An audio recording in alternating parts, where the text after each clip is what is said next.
Webinar this evening.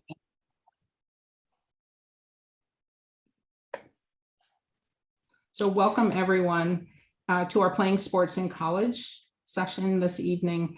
My name is Karen Keegan. I work for the Delaware Department of Education. We're going to do just a couple quick introductions. And the webinar is being recorded and will be posted on the Delaware Student Success website within a couple of days. So if you know people who might find this interesting and weren't able to join, or you want to hear something again, it'll be on our website. There's an event box on the homepage, and there's a little box that says view recorded webinars, and that's where it will be. So as I mentioned earlier, if you are a student, could you put your grade, your sport, and your school name in the chat? We would love to see who's with us tonight. So just a quick introduction for me. Why is this so important, playing sports in college? For me, I was a two-sport college athlete. I played Division III field hockey and basketball. I have a son who ran Division I track at Princeton University and was the best experience of his life. And you know, we learned from people who were ahead of us in school things to do to help be able to play a sport in college. So I always feel obligated to pass that information on. I just think it's really important. If students are passionate about their sport and they want to continue playing in college, they should be able to do so. My other connection to sports is right out of graduate school. I worked for a sports marketing agent and worked with Michael Jordan coming out of college into the pros in basketball. I worked on his first endorsement. I worked with many professional tennis players in marketing and helped secure their endorsements and manage some of them on the tour. So sports plays a special place in my heart. And I really hope that you find this information helpful this evening. So I'm going to turn it over to Coach Dolan from the University of Pennsylvania to introduce himself. All right. Thank you, Karen. It's great to see everybody tonight. Welcome to all the parents and student athletes and coaches that might be on the Zoom tonight. So a little background on myself. So I'm the director of track and field at the University of Pennsylvania, entering my 10th year coaching track and cross country at Penn. Actually coached at Princeton previous, had the honor of coaching Karen's son for a bit at Princeton. And I also coached at the College of New Jersey, so Division III school in New Jersey. So those are some of my backgrounds. And I think the thing I mentioned tonight as we go through the questions and answer them, we're not going to have all the answers, but I always say when I speak with groups, you know, if we can help you with at least one thing you didn't know, I'll feel like we're pretty successful. And if you can come up away with 2 or 3 new things, then we will have been very successful. Just to share a little bit, I was actually a 3-sport person in high school. So I was a football, basketball, track person, and then focusing on track and field in college. So I have kind of a diverse background. And I grew up in Minnesota, so a little different perspective, having grown up in the Midwest. The undergraduate school I went to was called the University of St. Thomas. It's a Division III school in Minnesota. So I bring a bit of a difference of background there. And actually, I'm a parent, just to mention that. So I have the parent hat. I have 2 boys that are actually college athletes now, competing in track and field also at the college level. So hopefully I can add some different perspective as the night goes on. So thanks, Karen. And now I'd like to introduce Jerry Oravitz, sorry. Sorry, I really messed that up, from the University of Delaware. Yeah, thank you, Karen. And my name is pronounced Oravitz. I've been called a lot of other things, but Jerry O is fine. Welcome, everybody. It's great to be a part of this program tonight. And Karen, thank you for your passion and your interest in Delaware student athletes. I think it's really neat that DOE is offering this program tonight. And I wish it's something that was available when I was, going through high school at St. Elizabeth's. A little bit about myself. I'm in my 24th year at the University of Delaware. For the past 4 years, I've been working in athletics development as one of our major gift officers. In my previous 20 years at Delaware, I worked in a variety of roles, but primarily served as our director of football operations for just about 20 years. As I mentioned, went to St. Elizabeth's, played baseball and basketball, and then went on to play baseball at Salisbury University before earning my master's degree from Springfield College. So great to be with everybody tonight. Looking forward to our conversations. I also, before we move on, I want to thank the University of Delaware's Institute for Public Administration. They are our DOE partners in running these Delaware Student Success events. They are behind the scenes tonight running this webinar. So thank you to that team for being here with us. Also, I want to just mention this is not a recruiting event that's being sponsored by or for the University of Delaware or the University of Pennsylvania. It's just an opportunity to learn more about general recruitment for prospective student athletes and family members. So with that, let's move on and talk about recruiting. And this presentation is going to be more of a conversation. We will get to questions at the end, but let us get through this material because I've seen a lot of the questions that you submitted on the registration forms, and we've incorporated many of those questions into the information. So we will save time for questions at the end.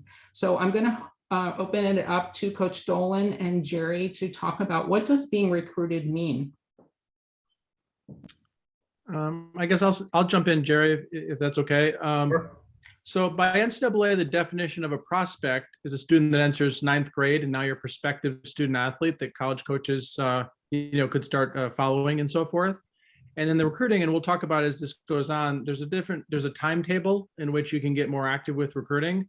So in terms of you as a young person or as a parent or as a coach, it's always good to start identifying and looking for schools fairly young and fairly early. So I think even freshman, sophomore year, once you're a prospect age, it's good to start exploring, trying to get a sense of what schools you might have interest in if you think you'd like to play college sports, or even if you're just looking at all the academic opportunities. But as far as recruiting, we'll go over the calendar here, but a lot of times recruiting happens different ways. Sometimes it's the student will contact a school or a coach to get interest, to show their interest, and that might start the process. Or the opposite. Sometimes a coach might identify a student having seen them play their sport, read about them in a paper, seen them online. So there's a lot of ways that it starts, but recruiting kind of goes in different phases. The beginning, it might just be connecting, meaning you got a letter or an email or some kind of correspondence from a coach. Or maybe you did that. Maybe you emailed a coach or sent a note to them. That might be an initial starting point. But there's a lot of different levels of recruiting. I always feel like you're really getting more active with recruiting when there's a back and forth. When you've contacted a coach, they've expressed interest back to you, and there starts to be a dialogue. So, I mean, there's different terms of what recruiting is. But to me, when you're really being recruited, there's a back and forth of interest from both parties and an exchange of information and an exploration. But there's different phases that it goes through in the recruiting process, and we'll dive into more as the night goes along. Jerry? Yeah, thank you, Coach. If I could just expand upon some of Coach Dolan's comments, I really think recruiting is an amazing journey that you're about to venture into. You may have heard the expression, I don't know where I'm headed, but I'm on my way. You can liken recruiting to that expression. It can be very enjoyable. It can be a very informative and educational process, not only for the student athletes, but for parents and family members as well. You're going to meet a lot of really talented, passionate professionals, in the respective sports. You're going to learn a lot about a lot of great institutions, colleges and universities, throughout the region and throughout the country. So I would say, enjoy the process. There will be a lot of peaks and valleys and twists and turns and moments of uncertainty. That's okay. Take a deep breath, exhale. It will all filter out to the point where you have a couple of really good choices in front of you. When you really boil it down to what recruiting is, like Coach Dolan had shared, to me, it's when a coach or coaches, a college or colleges are actively engaged with you as a PSA, a prospective student athlete. Well, what does that actively engaged look like or sound like? And as Coach shared, it's interactions between coaches and student athletes, which can take place in the form of phone calls, text, emails, visits to your games, or you're visiting campus, and meaning a head coach and his or her coaching staff. Can we talk a little bit about recruiting calendars? Because you explained to me how different it can be by sport and how far out some sports recruit, and some sports don't recruit that far out. Yeah, I would offer, Karen, two things, guys, to think about here. Your best friends over the next 4 or 5 years should be your high school guidance counselor and the website ncaa.org. Those will be two great resources for you from now until you choose or you're chosen a college or university. Bookmark those, ncaa.org. If you don't know who your high school guidance counselor is, get to know them very well. If you know them, establish a great relationship with them, because they will be very instrumental in your planning and also perhaps in your decision-making process. Yeah, and I can add to that, and what Jerry said is true. The rules are always changing a little bit in this area. So for instance, this year was very unique, right? We just came out of the COVID year. So recruiting calendars were a little thrown off, and it was actually a dead period the whole year, meaning we couldn't, as coaches, have on-campus or off-campus in-person contact. Well, that ended yesterday. So now we're back in a contact period. So as of June 1st, recruiting kind of opened back up where we can start having personal interaction. But I'll just share the shoes I walk in. So as a track and field coach, the coaches in Division I, the way our timing works is we really can't have interaction back and forth in communication in someone's freshman and sophomore year. So for instance, if someone emails me as a freshman or sophomore, I really can't start an email exchange with them. Or if someone wants to come visit and meet with me in person on campus, I can't do that in track and field in Division I. That's not in our recruiting calendar. So for us, recruiting, kind of that active exchange back and forth sort of begins after sophomore year. So I guess it's June 15th after your sophomore year is the first time we can have email exchanges with students. And then August 1st, before your junior year is when things really open up in Division I track and field, where I can start having in-person contact on or off campus. And again, it's different by sport, so I can't address all the sports here.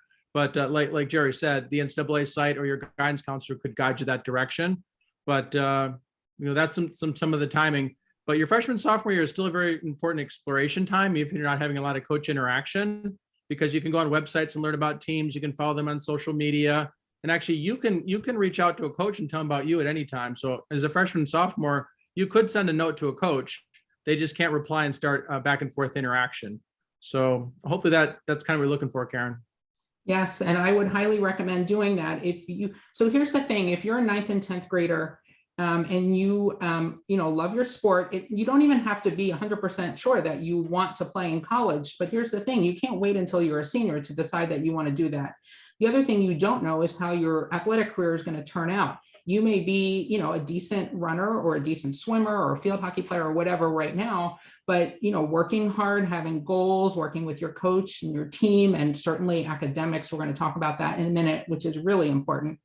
Things may fall into place. And maybe when you're a junior, you are on a state championship team, or you reach a certain time in your sport that's going to be noticed by coaches. You don't know that now as a 9th grader, but you can certainly be laying the foundation for if that happens and you become successful. And I use that word, that means a lot of different things, but to allow you to continue your sport in college at whatever level, you will have the pieces in place. You will be in front of coaches. You will have done your homework so that if you are achieving those things as you go through your high school career, you're going to be in a really good position. Whereas if you wait until you achieve those athletic moments, you may be kind of behind, and coaches may already be looking at other people. So that was the advice given to us. And all I can tell you was it really was successful. So that's, if you come away with nothing else, it's start early in the process, even though you don't know how your career is going to turn out. Yeah, I'm sorry. No, go ahead. I couldn't agree more, Karen. Like most things in life, you want to have a plan, and perhaps thinking about starting with the end in mind. Where do you see yourself in 4 or 5 years from now as a student athlete? What type of institution do you think you would fit really well in? And speaking of fit, ask yourself a couple simple questions as you're going through your search process and the recruiting process. Continually ask, do I fit academically? Do I fit athletically? And do I fit socially? I would tell you there's a college or university for every student athlete. I would also tell you not every college or university is for every student athlete. Well, how do you figure that out? Well, number one, you're getting off to a great start tonight by participating in this webinar. And number two, do research. So much information is available at our fingertips today. Go onto athletic websites and learn about the history and tradition of the sport program that you wish you desire or you want to pursue. Learn about the coaching staff, read their bios, look at the roster. That'll give you a pretty good snapshot of where coaches are recruiting. What territories. Might be the Mid-Atlantic region. It might be the East Coast. It may be nationally. All those things can help you and guide you. The other thing I would say is, talk to your teammates that are older than you, that are in their first or second years of college, and ask them about their experience. And ask them, if you had to do it again, what would you have done differently, if anything? What questions would you have asked that you didn't ask, 5 years ago or 4 years ago? So think about establishing a plan. Think about the end in mind. Where do I see myself in 4 or 5 years? And what do I need to do to get there? And hopefully tonight, between Karen and Coach Dolan and myself, we can give you a few things to think about as you develop your plan. The last question on this slide is, what are some tips and strategies for trying to attract the attention of coaches? Coach, do you want to speak to that, or do you want to go through more of the slides and maybe we'll hit some of those things? Well, I can hit a few overriding points, and then we'll maybe elaborate more as we go along. But it's interesting, as I mentioned a little bit earlier, how you catch a coach's attention happens different ways. So sometimes the coach finds you, right? So maybe you're playing in a soccer tournament or a lacrosse tournament or a volleyball tournament, and you're seen. Maybe someone saw you at a tournament, and that's how they initially catch your eye. Or maybe it's the opposite. Maybe you have some schools that have caught your eye. You're interested in them academically, geographically, athletically, and you've sort of reached out with an email or some way to connect with somebody. And in that case, I know as coaches, we're always looking for as much information as we can to see if it's going to be a fit or a match, right? So a lot of times the coaches are going to want to know, like, what is your academic background, to see if it'd be a good match for their school. Maybe if you know what you'd be interested in studying. And then athletically, they're looking for you, do you fit the competition level of the team, and can you contribute? So things like sending a video or sending your performances, if it's a sport that's sort of quantifiable, like swimming or something, is certainly helpful for the coaches to start to evaluate. So I guess putting as much information in front of coaches as you can so they know more about you. And then certainly sometimes you're found in showcase opportunities or at a state championship or something like that. So that's some general points of how the discovery might happen. So let's move on, because I really want to get to this. I can't even emphasize this enough, how important are academics, because, I think many students may think, it's just my sport. It's just how I perform in football, or it's just how fast I swim or whatever. But talk about the combination of a student having the most opportunities possible if they are strong academically, in addition to being a strong athlete. Well, Karen, to me, it's everything. You look at that word, it's a hyphenated word. You can't be good at the second part of that word if you're not a committed student. Now, I didn't say a good or a great student, but a committed student, because there are enough resources and enough people willing to help you at the collegiate level, especially if you're a student athlete, to help you with your academics. But, going back to, do you flip the switch now, or do you wait a year or two?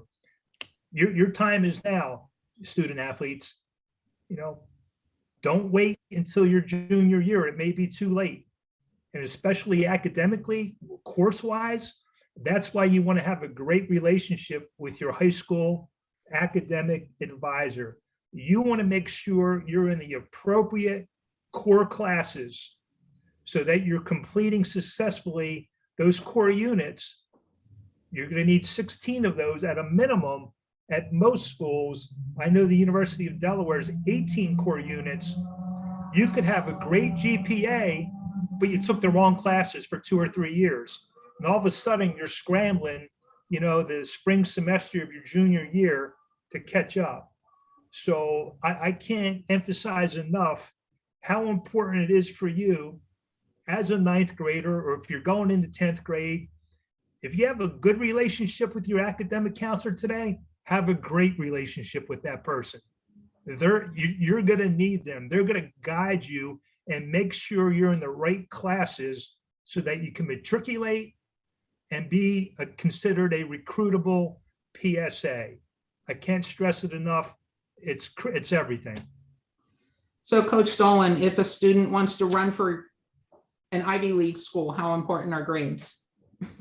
Well, they are. I mean, I think I'd like to maybe address that a little bit differently, though, and then I'll get to that as a representative, someone who coaches at Penn. But I love Jerry's point earlier today, where he said, there's a college and university for everybody. And I can't say that more clearly. There really is a college and university for everybody. And my wife works as a high school educator, and I get that perspective. I have 2 kids myself, who are in college and competing. So I think the one thing I'll say, and I liked how Jerry also mentioned, be a committed student, work hard in your schoolwork. Because a lot of people are at different levels through high school, so do the best you can in the courses you're taking. Now, I think it's important that you get set up to get all the requirements to be eligible to compete in athletics post-college.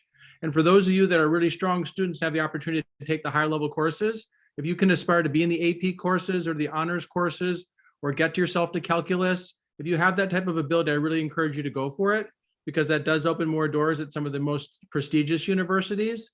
But I think it's important that you get into the classes that are best for you. So make sure you work with your guidance counselors and make sure you work with your parents and get on a track that you can be successful in high school. And if you have the ability to push to the highest level classes, I would encourage you to do it. And if those are not the right match for you, do the best you can to work hard in the classes that are the best match for your skill set, because there really is a school for everybody. But you did mention it, Karen, so I'll allude to it. Some of the most selective colleges, are going to want to see consistent grades in the high levels. So, the highest, most competitive schools for admission do like to see a lot of A's and B's. They like to see high level grades, and actually like to see rigor. They talk about the term rigor. The most competitive schools like to see people that challenge themselves at their high school. We're able to take the highest level classes across the core classes in their high schools. But again, back to the point, there is a place for everybody. And if you work hard in high school and you do your best academically, you can find a great match and a great opportunity. That's what's so great in our country. There's so many great schools. And for the last question, what grade does your GPA start to matter? That answer would be 9th grade. So when you're applying to college, starting in 9th grade is when your grade point average starts to count. So, just doing the best that you can in school is really your number one job. And then everything else comes after that. It will give you the most options, whether you can continue a sport or whether you choose not to, or you're not able to. It will still give you many, many opportunities. Karen, I would add to that, student athletes, you will not meet a coach, head coach or assistant coach, that in one of your first conversations with that person, that they won't ask you for your high school transcripts, unofficial. And they're going to review that carefully. They're going to look for trends, trending up, trending down, got lazy as they got towards their junior and senior year. And then the other thing is, coaches are forwarding those on to our compliance offices for very close, careful scrutiny. Coaches and universities are recruiting the best of the best. That's the challenge. That's the lure of recruiting and being a high level elite student athlete. The coaches are recruiting, Coach Dolan's recruiting the best of the best. If you're good, aspire to be great. If you're great, aspire to be elite, because that's who's being recruited, the best of the best. Awesome. Okay, let's talk about Division I, II, and III. What's the difference? I can start out a little bit. So, first of all, there are great schools at all 3 divisional levels, and there's even some great junior and community colleges in our country. So there's opportunities at all different levels. The main thing I'd say that sort of is the obvious differentiator is Division I and Division II schools have the ability to offer scholarships. Not every school in Division I and II has scholarships, but a number of them do. So that is kind of a differentiator. In Division III, there are no athletic scholarships. All financial aid in Division III is an academic or need-based model, whereas in Division I, there can be some scholarships giving out, for athletic accomplishments. So those are probably the major differences. Now, there are some Division II and Division I schools that don't have athletic scholarships, and I think I'd be remiss not to mention the Ivy League is one of those conferences. So we competed in Division I athletically, but our financial aid is based on need-based funding, not on athletic scholarship. But the majority of Division I schools and Division I and II schools, there's the potential for athletic scholarships. The one thing I will say about the scholarships, though, and this is some sports, there's two types of scholarships. Some sports, it's a head count sport, meaning if you got a scholarship, it pretty much covers your cost of attendance. It's sort of a full scholarship situation. But a lot of other sports, track and field being an example, they don't have a head count sport. They might have a certain amount of scholarships that divide amongst their team. So people get partial scholarships, half scholarships, quarter scholarships to help with their financial costs. So that's one of the bigger things. And then one thing I'll say, then I'll pass to Jerry on the level of competitiveness. To be honest with you, it doesn't necessarily mean that every Division I school is more competitive than every Division II or Division III school. There's outstanding teams and individuals at all three levels. So generally speaking, I would say Division I has the highest and deepest level of competition, but there are some athletes and teams in Division II and III that are really very, very competitive. So, there are smaller Division I programs that would not be more competitive than the strongest Division II and IIIs. I know, just to know that, having coached at a Division III school, there's some fantastic athletic teams. And I'll say one more thing before I pass Jerry. There are great academic schools at all these divisional levels. I mean, some of the finest academic schools in the country are actually Division III schools. And just make sure you're looking at this as a decision for life, because you're going to get a great 4 years in college athletically and academically. But the place you go, the people you meet, the degree you get, it's going to help you the next 40 and 50 years. And there's great schools at all divisional levels. Jerry? Yeah, well, thank you, Coach. And you hit on all the scholarship talking points excellently. I don't know that I could add anything more to that. In terms of competitiveness, I would say it's a tremendous commitment level to be an intercollegiate athletic student athlete, whether it's Division I, II, or III. I was a Division III, student athlete in the sport of baseball. I was completely committed to my craft. I wouldn't liken it to a job. I've been in Division I intercollegiate athletics now for 24 years, and I see the demands placed upon our student athletes at the University of Delaware. And I'm going to tell you, if it's not a job, it's short of a job. It is a year-round commitment. And if you're not passionate about your craft and being a committed Division I student athlete, probably not the level for you. The experiences, they all vary, but I would imagine they're all really, really positive. I had a great experience at Salisbury University. As much as I wanted to be a blue hen, at the end of the day, I wasn't talented enough as a student or as an athlete to be recruited by Delaware. And my father, God bless him, had some really hard, honest conversations with me about finding my fit. And I found a great fit. And so if I had to do it again, as much as I love you, Dave, I had a great fit, great experience at Salisbury. I would choose Salisbury again. We had nice uniforms. We traveled well. We ate well. We had great resources academically.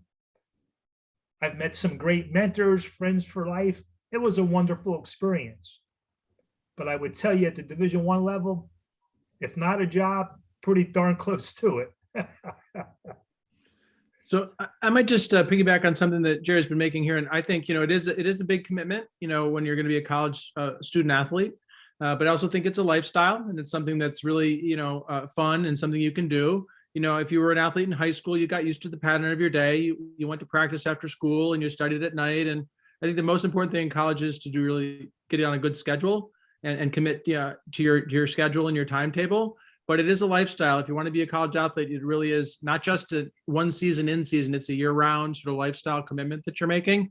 but it's a great experience and it can enrich your life, for sure, with that opportunity. So those are some things I guess I would mention. Karen, are there other directions you want us to talk here about? I think we wanted to clarify the difference between a preferred recruit versus a walk-on.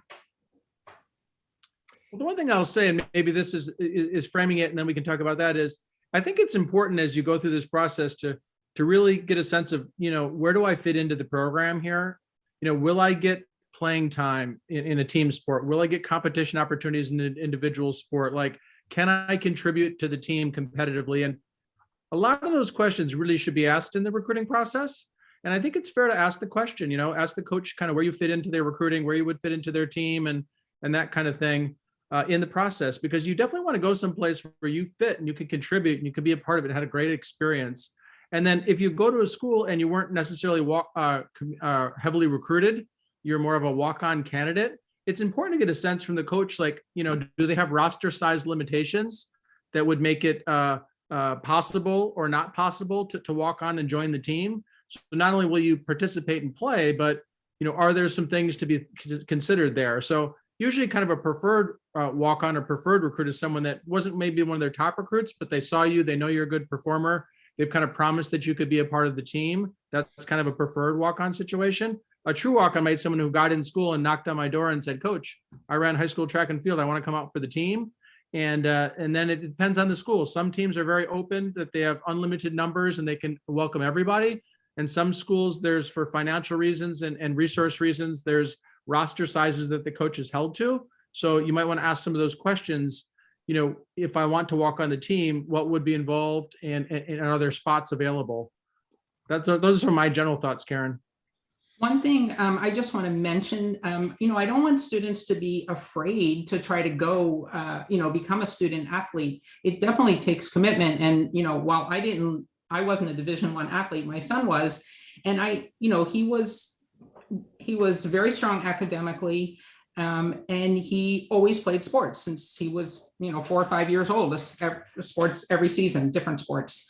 And I always remember him saying, like, I don't know what kids do who go to college who don't play a sport or don't have some kind of passion. He said, it's not like they're in the library all the time. So, for him, he did his schoolwork and he went to practice and he competed and, he made it all work because it was a lifestyle that he knew about. So yes, it's definitely a commitment. I don't want to lessen the commitment part, but I also don't want students to be scared to go for it, so just keep that perspective. Okay, let's talk a little bit about communications. How about this question? Is it okay? So if you contact a coach and say, I'm really interested in being on your team, or running or swimming or playing football on your team, should they also, or is it appropriate to reach out to position coaches or assistant coaches, or would that be seen as like going around the coach? Well, I'll start off, Steve, if you don't mind. I would, again, reverting back to having a plan, one of the things I would suggest to everyone is, if you can find out who will be a good contact for me in a sport office. At some programs, it may be an administrative assistant. In some programs, it may be a recruiting coordinator. At some schools and some levels, it may be the head coach who doubles as the recruiting coordinator. But try to find out who that key person is at that particular school and in that program. And I would encourage you to stay consistent in your communications with that person. Now, you may get into a relationship with the head coach or an assistant coach, and they may say, well, let me introduce you to our recruiting coordinator. Here's who I would like you to communicate with moving forward. And then you just, follow those instructions. So I would be cognizant of that. I'd be careful not to jump around, through every assistant coach on the coaching staff until you got someone that would listen or acknowledge your communication. And then referring back to an earlier comment by Coach Dolan, there are certain times when coaches can or cannot respond. So, if you send a introductory email to a coach and you don't get a response for a month, well, it may be, you may be sitting in a dead period. You just don't know that. Again, that's why it's important to refer to the ncaa.org website, and it will show you all of the open periods, dead periods, quiet periods throughout a recruiting calendar. Okay, and so what do coaches want to receive? What kind of, I know what we did, but I'm just curious what you would recommend. What kind of information do they want to get? Well, I think each sport might be a bit different, right? Whether it's a team sport or where it's a more quantifiable sort of individual sport. So, I think, generally speaking, and Jerry said before, I think coaches are trying to get a sense of it could be an academic fit.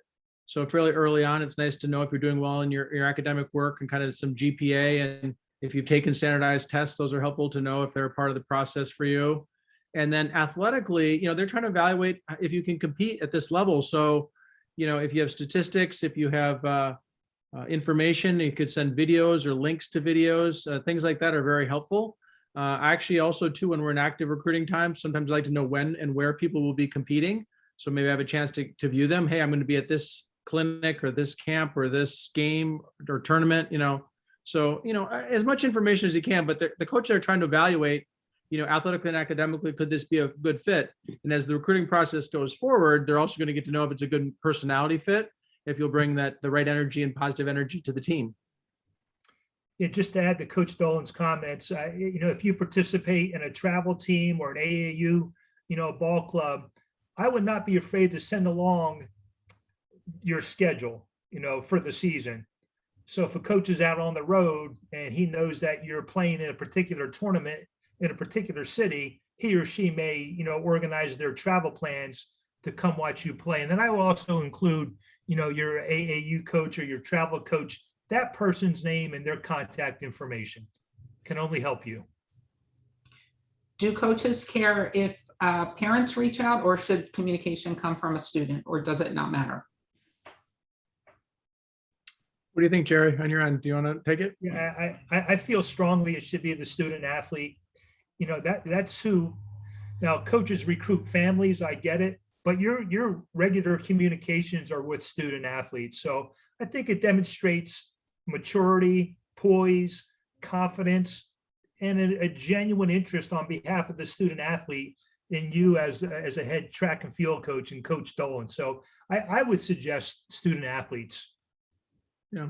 And I think I like hearing from the students. I mean, certainly I'm not, if a high school coach or a parent reaches out to me and wants to initiate or help me make the contact, I'm certainly glad to get that interaction. But, if that happens, I like to very quickly then, start communicating directly with the student. And oftentimes if the student initiates, that's even better, honestly. But, in the process, I like to talk to a high school coach or to the parents, but the main interaction really should be the students. That's the relationship that's important when they come to campus. That's the person you're going to work with every day. So I prefer from the students as well.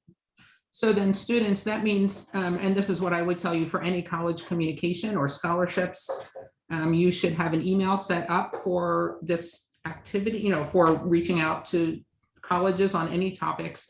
And then you also need to check your email, because I know students don't check their email often normally, and a lot of communications can be missed that way. So once you start this college process, whether or not you're a student athlete, you should set up a separate email, not your school email, a separate one with a professional sounding, your name or something, not a goofy email address for sure, because it's representing you. You're putting yourself out there.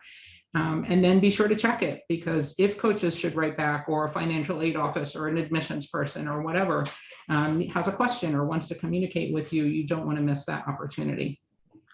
Karen, I think I should add something else now. Maybe it's going to come up later in conversation, but the world has really changed. So this is my 30th year of college coaching. And, social media has really changed our lives, all of them. And there's so much information out there. But I would tell students, it's very smart, be careful how you represent yourself there, because sometimes coaches, to get in contact with you as fast as possible, they're just going to look you up on social media, and that's going to be the fastest way. It used to be we send a letter to the high school, or we contact the high school coach, and we still do that.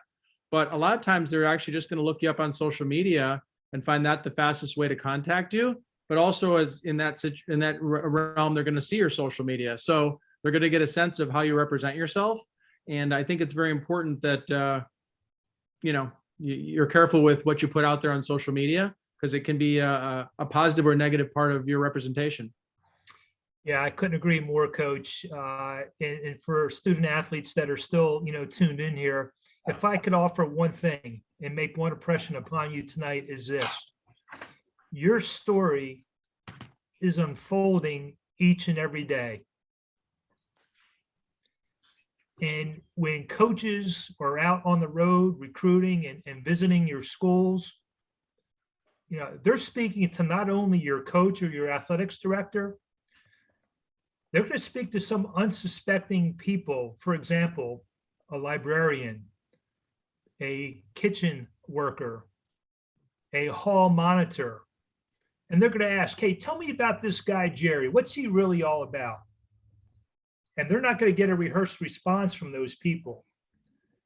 And you want to be able to, when the Coach Dolan from Pennsylvania comes to your school and he's asking your librarian about you, you want them to be able to speak about you with confidence. Terrific young man, terrific young woman, really committed student, heck of an athlete, great in the community. Your story is unfolding each and every day, and social media is a big part of that, as Coach Dolan said. And many times coaches are looking at how you respond to your friends, to adults, to whomever, via those social media avenues. Okay, so in the interest of time, I see that it's 7:40-ish, and I want to make sure we leave time for questions. So we're going to pick up our pace a little bit, because I know there are questions. So let's just do a really quick overview, camps and clinics. If you can, I know it depends on the sport and all, but is it necessary to attend? How do you choose which one?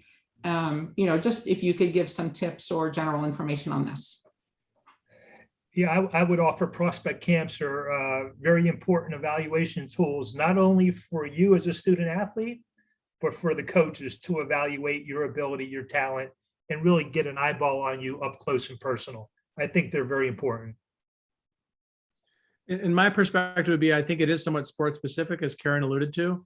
So, in some sports, it's really essential. And if you want to get a good look, maybe there's camps or clinics put on at a specific university you're interested in, and you kind of want to go showcase yourself. Or maybe there's some larger sort of showcase clinics that lots of college coaches will attend. So I think you have to get a sense of your sport, and maybe your high school coaches and others will have a sense of what it's like in your sport. Not quite as big in track and field as it is in other sports. We don't really key our recruiting as much on camps and clinics as we do on so much great high school competition. So it depends on the sport. Okay. So I'm going to just get through these. I'm going to go through these really quickly, but I think it's important information.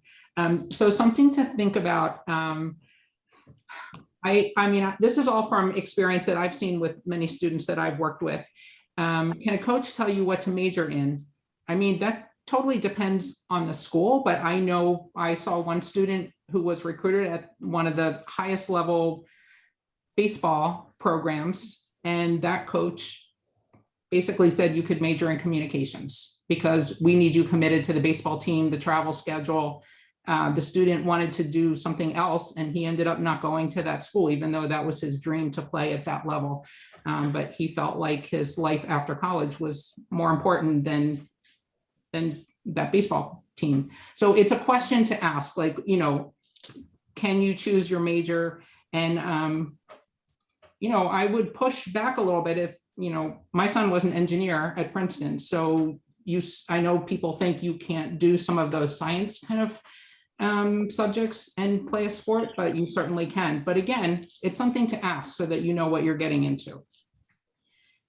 Something you could do right now is check, as our presenter said, check college websites to see what current athletes are achieving in their sport. So it would be easy to go onto any site and look up the track times if you're an 800 runner or a swimmer, or baseball stats, or any sport that has specific stats. You can see what the level of their current athletes are and see where you are, see where you need to get to, make a plan, try to improve. talk to your coach, see how they can help you. And that's going to help narrow down schools that you might be a good fit at, in addition to academics. Something these guys told me, reminded me when we were prepping for this, that there are only certain numbers of spots on teams. So maybe it's not a year that a football team needs a quarterback. So, you want to have a lot of options. You don't want to put all your eggs in one basket. So that's, again, where academics are going to help you have a lot of opportunities. So those are questions. You can't think it's just all because of you if you don't get recruited by a team. Maybe they don't need your specific skill that year. Have a lot of options. That should be your goal, whether or not you play sports in college. Even just for college choices, you want to have options when it comes to time to make your decision.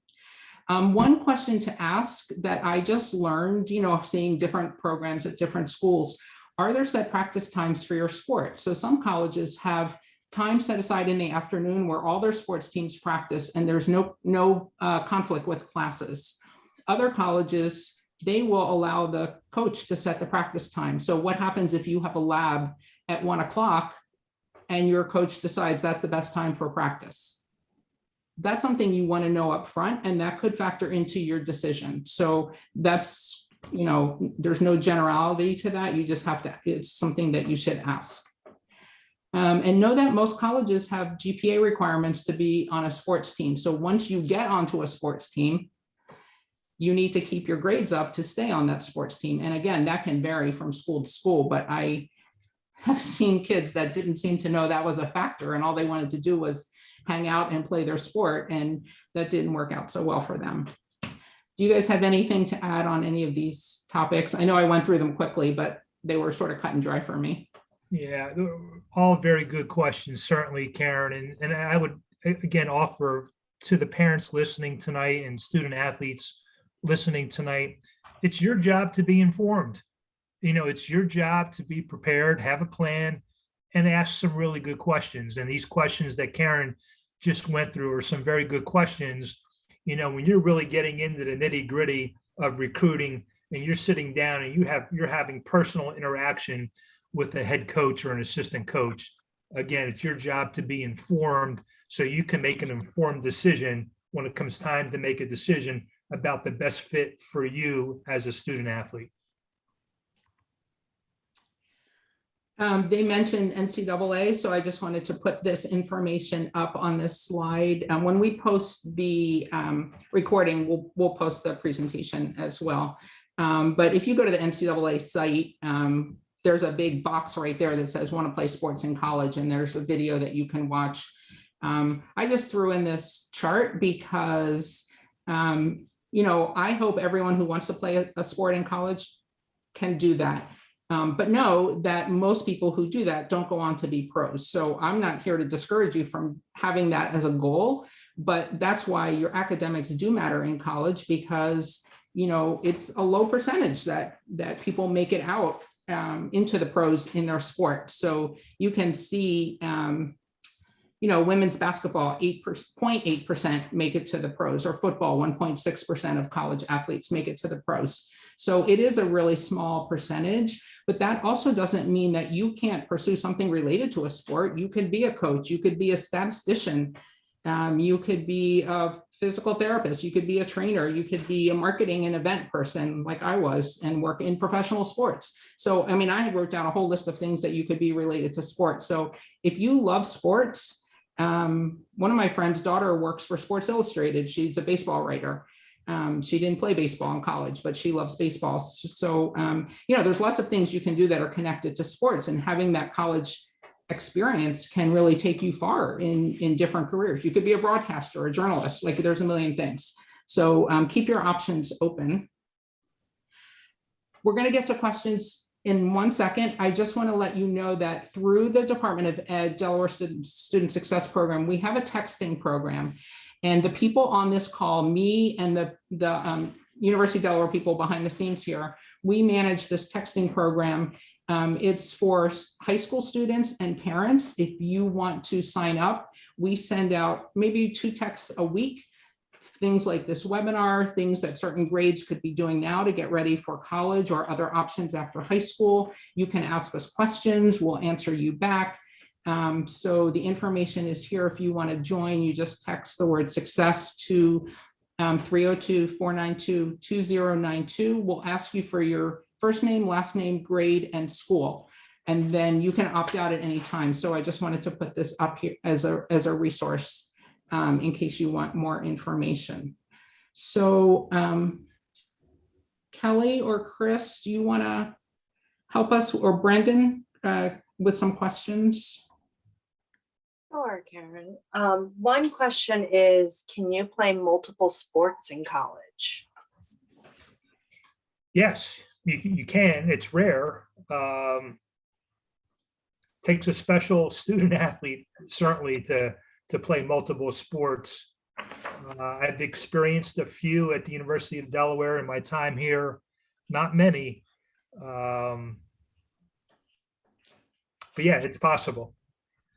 You know, I can just jump in. I think that's another one of those great upfront questions. If it's really something that's important to you and you really want to do it, I would try to be upfront with those questions in the recruiting process, because I would say that people have done it and can do it, but each sport makes a pretty big commitment. So you have to make sure that the coaches are agreeable to working together and making it a great experience for you. So certainly possible, but it's best to be upfront with it, I think, and not get to school and then sort of like have it be harder than you thought.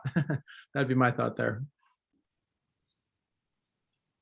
Great, thank you. Another question is about if student athletes are traveling, how does that work with staying on top of academics? I can take that one first, Jerry, if you want. The one thing I was looking through the chat a little bit, and that sort of hits a topic that I saw a few times. People were asking about like when practices are relative to practice and like traveling. And the one thing that's good is most athletic departments have some academic support people in the department that can help with these situations, whether it's a class that's tough and helping you find a tutor, or whether you're traveling and you need to make some adjustments on an assignment or on a test or things like that. So there are usually academic support people that really help you guide your way and help you be successful because they know you're taking a lot as a student athlete. So I would definitely lean on those resources that most athletic departments can help provide. Jerry?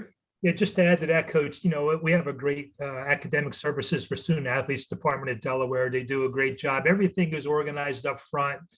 Each of our student athletes at the start of a semester have to submit, our travel schedule for the season.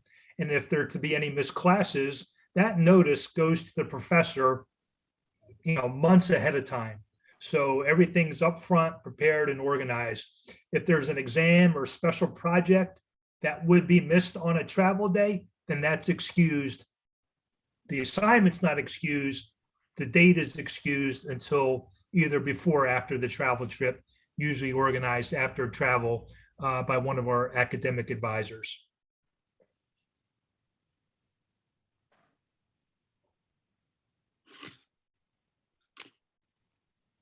Are there any resources online or elsewhere to find out what schools accept walk-ons?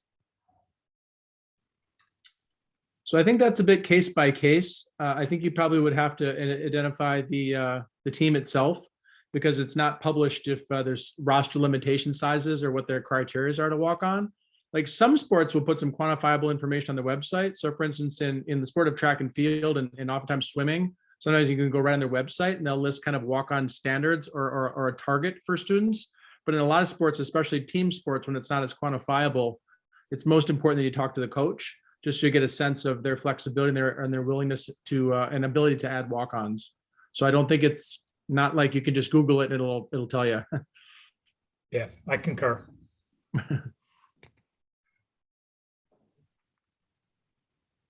What about if you don't play for high school, but you play for an AAU team? Is that okay? Are they recognized? I would be prepared to answer the question why. That would stick out for me as a college recruiter. Why are you not playing a particular sport in high school?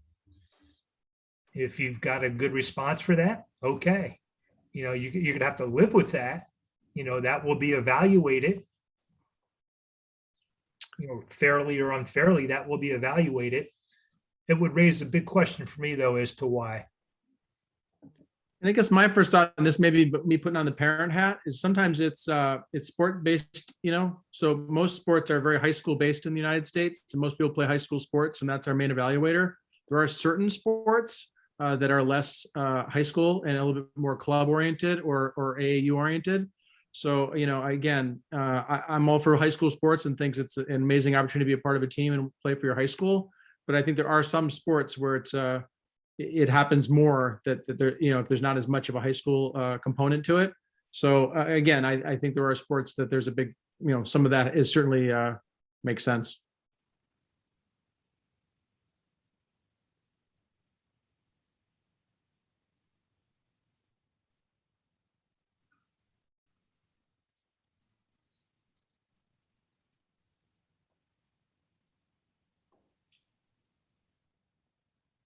I guess another question we have is just in general, is there a step-by-step list of the steps that need to be taken or kind of a checklist available, whether that be on NCAA or if you have one available? Yeah, you can find it on ncaa.org. There's some checklists, there are some timelines that high school student athletes can follow. Again, that website should be your best friend for the next couple of years. Can you It's a- talk it's a- about, sorry, one thing that students have to register with the NCAA. I don't think we mentioned that. Go ahead, Jared. Do you want to address the clearinghouse? Yeah, any student athlete that's thinking about playing intercollegiate athletics has to register with the NCAA Eligibility Center. And there's a fee involved for that. I don't know what it is now today, Coach, maybe $80. But it's something that it's a minimal prerequisite requirement for all PSAs. Yes. And most guidance counselors will be familiar with it. It's a process to make sure that you are eligible to play, that you're eligible to play in college. You're not a professional, and that you've successfully completed your high school academic work. So it's more of a clearance to make sure that you're eligible for college athletics. So we all have to make sure those come back before the students start with us as freshmen. Maybe we have time for one more question, if there is one. Kelly or Chris or Brendan.